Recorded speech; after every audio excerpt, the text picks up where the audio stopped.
खबरों के निष्पक्ष विश्लेषण के लिए सब्सक्राइब करें Janatantra TV and press the bell icon. Corona की वजह से अर्थव्यवस्था को नुकसान हो रहा है, जिसकी जांच के लिए मुख्यमंत्री ने टास्क फोर्स का गठन किया है। टास्क फोर्स नुकसान का आकलन करने के साथ साथ उससे निपटने के तौर तरीके पर काम करेगी। कोरोना प्रभावित इलाकों में लोगों की सहायता के लिए पैकेज की व्यवस्था भी टास्क फोर्स देखेगी। मुख्यमंत्री के आर्थिक सलाहकार केवी राजू और पूर्व मुख्य सचिव अनुपम चंद्र पांडे के नेतृत्व में टास्क फोर्स का गठन किया गया है। 15 दिन हालात का जायजा लेने के बाद टास्क फोर्स सीएम को रिपोर्ट भी सौंपेगी। केंद्र की तर्ज पर उत्तर प्रदेश में अर्थव्यवस्था के नुकसान के आकलन के लिए इस टास्क फोर्स का गठन किया गया है। राज्य की अर्थव्यवस्था के प्राथमिक, द्वितीय और सर्विस सेक्टर को लॉकडाउन से हो रहे नुकसान का टास्क फोर्स अध्ययन करने वाली है। तो एक बड़ा फैसला सरकार की तरफ से लिया गया है। उत्तर प्रदेश में टास्क फोर्स का गठन किया गया है। जिस तरह से आर्थिक नुकसान लॉकडाउन की वजह से हो रहा है, उन तमाम पहलुओं को जांचने का काम इस टास्क फोर्स की तरफ से किया जाएगा।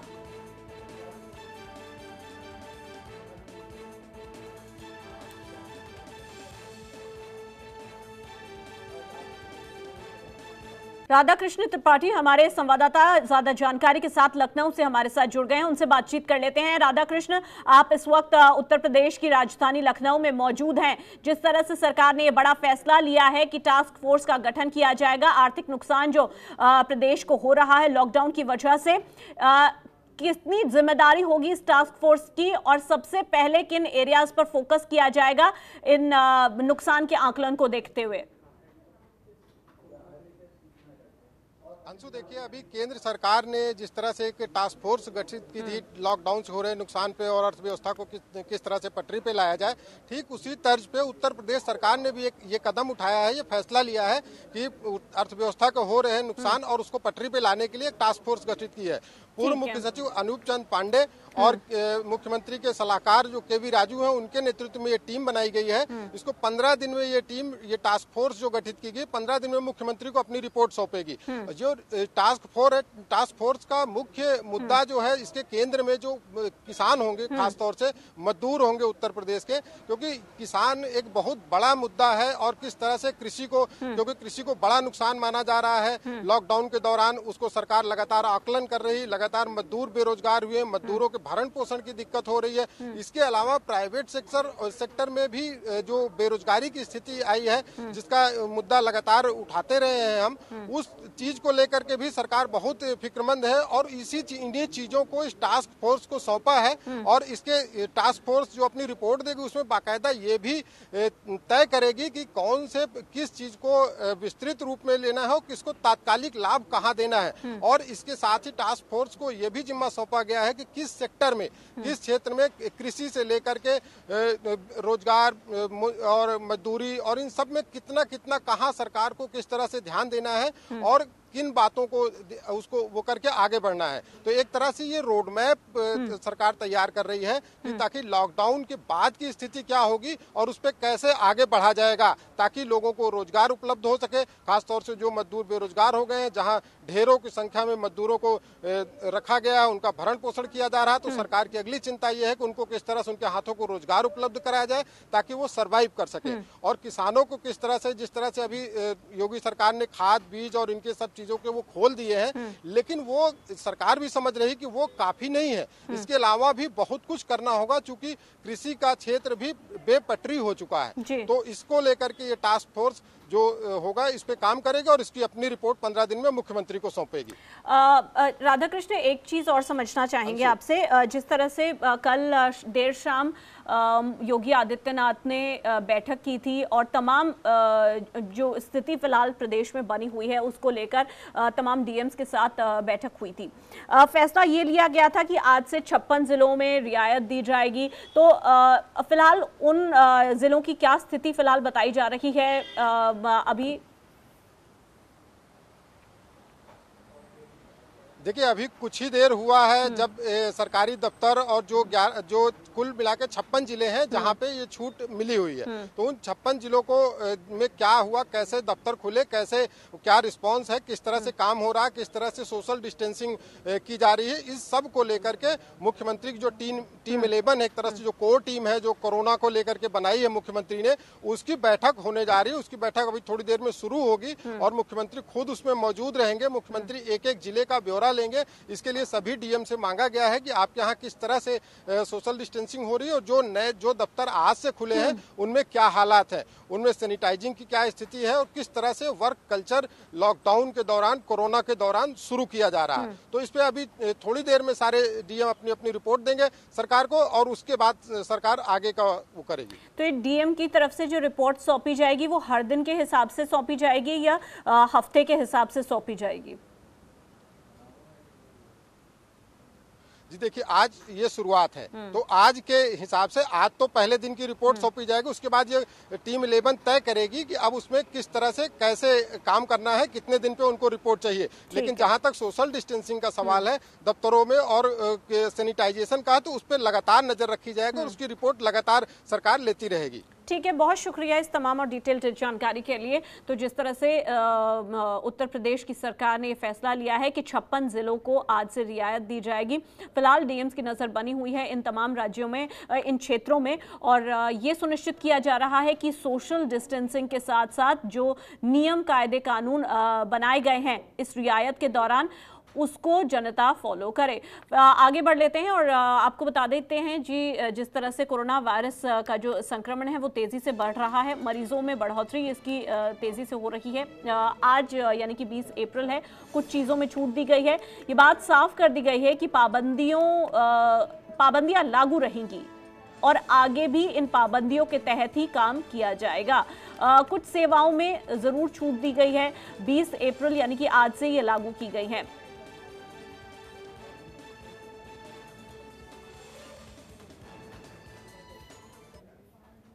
चलिए, इस वक्त उत्तर प्रदेश के मुख्यमंत्री योगी आदित्यनाथ टीम 11 के साथ मीटिंग कर रहे हैं।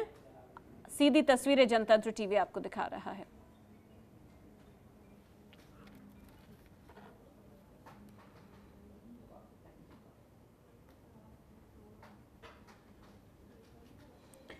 तो ये सीधी तस्वीरें लखनऊ के से आप देख सकते हैं। योगी आदित्यनाथ अपनी टीम 11 के साथ मीटिंग करते हुए कोरोना वायरस का जो संक्रमण है वो तेजी से बढ़ता जा रहा है। कल देर शाम करीब 5 बजे भी योगी आदित्यनाथ ने तमाम जिलों के डीएम के साथ मीटिंग की थी, जिसके बाद ये फैसला लिया गया था कि उत्तर प्रदेश के 56 जिलों में केंद्र सरकार की जो गाइडलाइंस जारी की गई हैं उसके हिसाब से लॉकडाउन में छूट दी जाए और सुविधाएं दी जाए। हालांकि 19 जिलों में से 10 से ज़्यादा कोरोना के केसेस होने की वजह से इन्हें छूट नहीं देने का फैसला दिया गया है और जो फैसला है वो जिला अधिकारी पर छोड़ दिया गया है। व्यवस्था के हिसाब से 19 जिलों में डीएम अपना फैसला ले सकते हैं। और अब जिस तरह से टीम 11 की ये मीटिंग सामने आ रही है उसके बाद देखना होगा कि स्थिति का जायजा लेने के बाद क्या कुछ फैसला योगी आदित्यनाथ की तरफ से निकल कर आता है।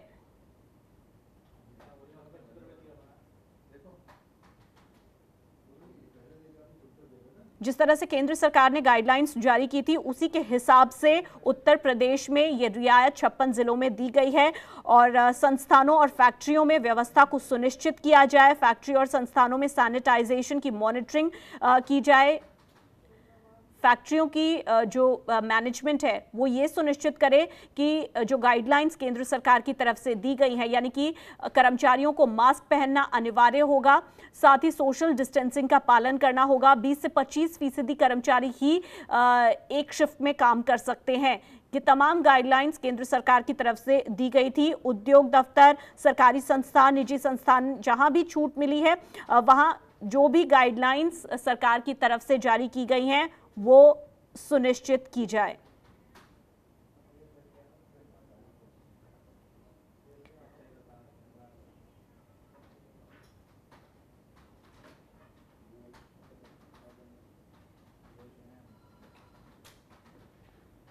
लेकिन एक बात जो ज़रूरी है वो ये भी समझनी ज़रूरी है कि सरकार जो होम डिलीवरी कर रहे हैं उनकी सुरक्षा को लेकर भी काफ़ी सजग है। जिस तरह से कल हम नोएडा के डीएम को सुन रहे थे, सुहास एलवाई को, उन्होंने जानकारी दी थी कि मौजूदा परिस्थिति में जो लोग ज़रूरी सामानों को होम डिलीवर कर रहे हैं, घर घर तक सेवाएं पहुंचा रहे हैं, उसके हिसाब से रैंडम टेस्टिंग उन सभी कर्मचारियों की जा रही है।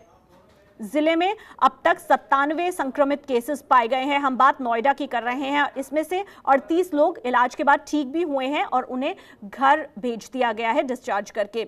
लोगों से अपील लगातार प्रशासन की तरफ से की जा रही है कि लॉकडाउन का पालन सख्ती से करें, किसी भी तरह की लापरवाही ना बरती जाए, मास्क पहनना अनिवार्य है। खुद मुख्यमंत्री योगी आदित्यनाथ भी आप तस्वीरों में देख सकते हैं, मास्क पहने हुए हैं। टीम 11 के साथ जो मीटिंग फिलहाल हो रही है उसमें भी सोशल डिस्टेंसिंग का पालन किया जा रहा है। तमाम अधिकारी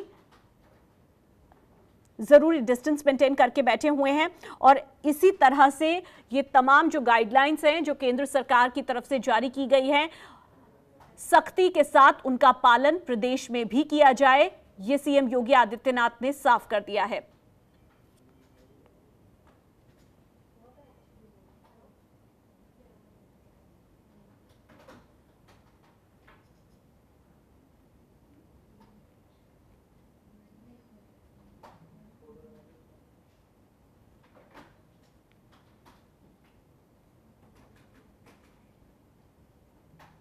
ये ताज़ा तस्वीरें आप देख सकते हैं उत्तर प्रदेश की राजधानी लखनऊ से, जहां सीएम योगी आदित्यनाथ टीएम 11 के साथ मीटिंग कर रहे हैं। राधा कृष्ण त्रिपाठी हमारे ब्यूरो चीफ जनतंत्र टीवी के हमारे साथ जुड़ गए हैं, उनसे बातचीत कर लेते हैं। राधा कृष्ण, आप इस वक्त लखनऊ में मौजूद हैं। एक बार फिर से टीम 11 के साथ सीएम योगी आदित्यनाथ की मीटिंग, किन मुद्दों को लेकर इस मीटिंग में बातचीत हो रही है, क्या इस बारे में कोई जानकारी मिल पाई है? में जो मीटिंग हो रही है उसका सबसे बड़ा इश्यू आज जो 56 जिलों में दफ्तर खुल रहे हैं, उनकी किस तरह से वो दफ्तर संचालित हो रहे हैं, किस तरह से उनकी कार्य संस्कृति को आगे बढ़ाया जा रहा है, वो है। दूसरी चीज की खास तौर से जो तबलीगी जमात से जो केसेज आ रहे हैं, जो बढ़ रहे हैं, उन पे किस तरह की कार्रवाई की जा रही है और कहां कहां कार्रवाई हुई है और कितने केस ऐसे हैं जहां कार्रवाई में ढील आई है, कौन से ऐसे डिस्ट्रिक्ट हैं जहां पे कार्रवाई देर से हुई है। आज मुख्यमंत्री इन चीजों की समीक्षा भी कर रहे हैं टीम 11 के साथ, क्योंकि तबलीगी जमात एक ऐसा इशू है, एक ऐसा मुद्दा है जिसको लेकर सरकार लगातार परेशान है और कोरोना को रफ्तार मिलती रही है। तो इस इश्यू पे भी आज बड़ी चर्चा है और इसके बाद शायद कोई बड़ा फैसला भी लिया जा सकता है। कार्रवाई को लेकर के कुछ अधिकारियों को भी चेतावनी दी जा सकती है। ठीक है, बहुत शुक्रिया इस तमाम जानकारी के लिए।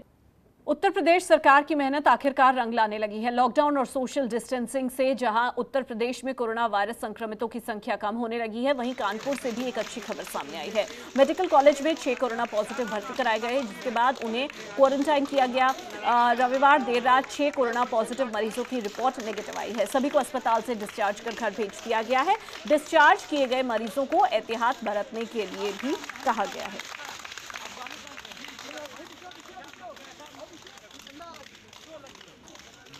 आपको इलाज मिला। फिरोजाबाद में कोरोना पॉजिटिव लगातार बढ़ते जा रहे हैं और अब संख्या 52 हो गई है, जबकि एक पेशेंट की मौत यहां पर हो चुकी है। दरअसल फिरोजाबाद में कोरोना संक्रमितों की संख्या दिन ब दिन बढ़ती जा रही है। पहला हफ्ता तो लॉकडाउन का बेहद अच्छे से निकला, लेकिन देखते ही देखते लॉकडाउन 2 में संख्या में बढ़ोतरी देखने को मिली और जो अभी आंकड़ा है वो 52 तक पहुंच गया है। कहीं ना कहीं प्रशासन की अब उदासीनता और कुशल नेतृत्व पर सवाल उठने लगे हैं, जिनका जवाब प्रशासन के पास नहीं है। लोग किसी न किसी तरह सड़कों पर निकल रहे हैं। लॉकडाउन की धज्जियां उड़ती नजर आ रही हैं। तस्वीरें इसकी तस्दीक देती हैं।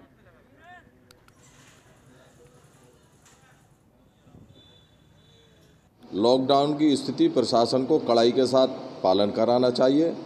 देश में स्थिति अन्य जिलों की स्थिति पहले से सुधरी है। जहाँ तक फिरोजाबाद की बात है, प्रमुख सचिव ने जिस तरीके से चिट्ठी लिख के अपना असंतोष व्यक्त किया है, मैं समझता हूँ कि प्रशासन के लिए गंभीर बात है।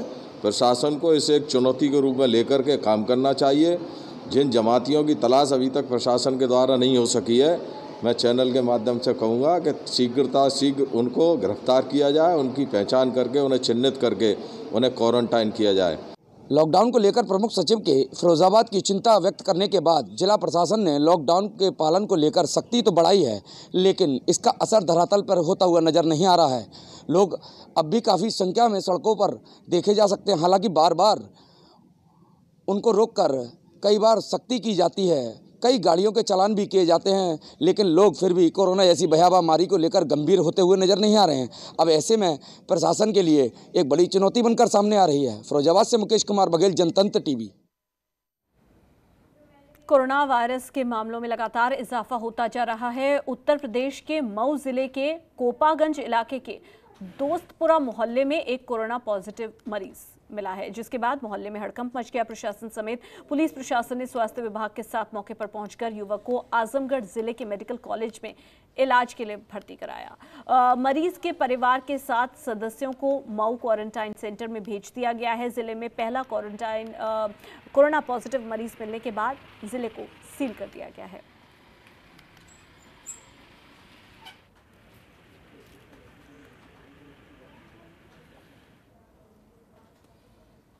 उत्तर प्रदेश के एटा जिले में लॉकडाउन के बाद भी 3 कोरोना पॉजिटिव मरीज पाए गए हैं। तीनों मरीज आगरा के पारस अस्पताल में अपना इलाज कराकर लौट रहे थे। तीनों ही एटा के CS अस्पताल में क्वारंटाइन में थे। रिपोर्ट पॉजिटिव आने के बाद तीनों लोगों का इलाज अब बागवाला समुदाय स्वास्थ्य केंद्र पर कराया जाएगा। जानकारी दे दें कि 2 व्यक्ति एक ही परिवार के हैं, जबकि एक महिला मारहरा क्षेत्र की रहने वाली बताई जा रही है। इसके बाद इन तीनों के संपर्क में आए लोगों की भी जांच कराई जाएगी।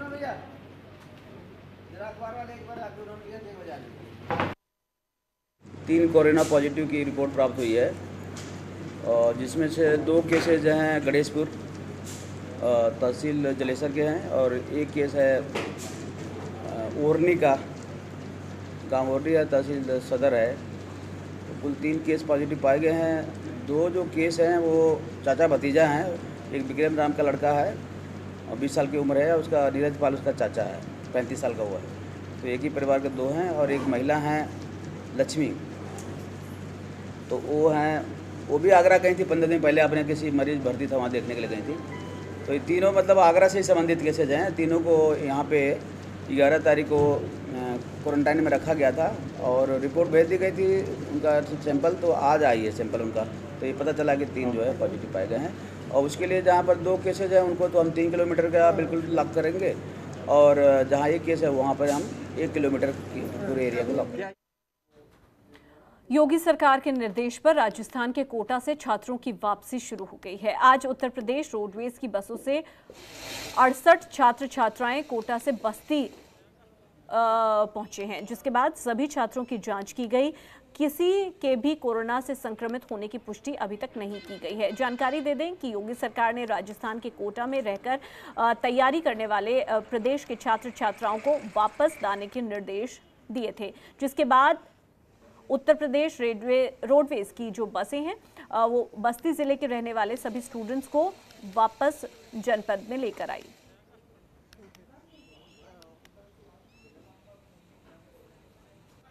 शासन द्वारा जैसे ही बच्चे हमारे आ रहे हैं उनको रिफ्रेशमेंट करवाया जा रहा है। उनके यहाँ पे फ्रेशन अप होने की व्यवस्था है। उनके यहाँ पे ब्रेकफास्ट की हमने व्यवस्था करवाई है, हल्का स्नैक उनको दिया जा रहा है, साथ ही साथ उनको खाना भी दिया जा रहा है। जैसे लंच दिया गया था, अभी डिनर की व्यवस्था भी हम करवा रहे हैं जैसे जैसे बसें आ रही हैं। उसके साथ यहाँ पे पूरा टेंट लगा हुआ है, सिस्टमेटिक है। शुरू में वो रजिस्ट्रेशन अपना करवाएंगे, रजिस्ट्रेशन के बाद वो अपना रैपिड टेस्ट करवाएंगे, रैपिड टेस्ट के बाद स्वाब टेस्ट करवाएंगे, और उसके बाद वो अपनी आके जगह पे बैठेंगे। फिर तहसीलवार यहाँ से उनको छांट के अपनी अपनी तहसीलों के लिए रवाना किया जाएगा।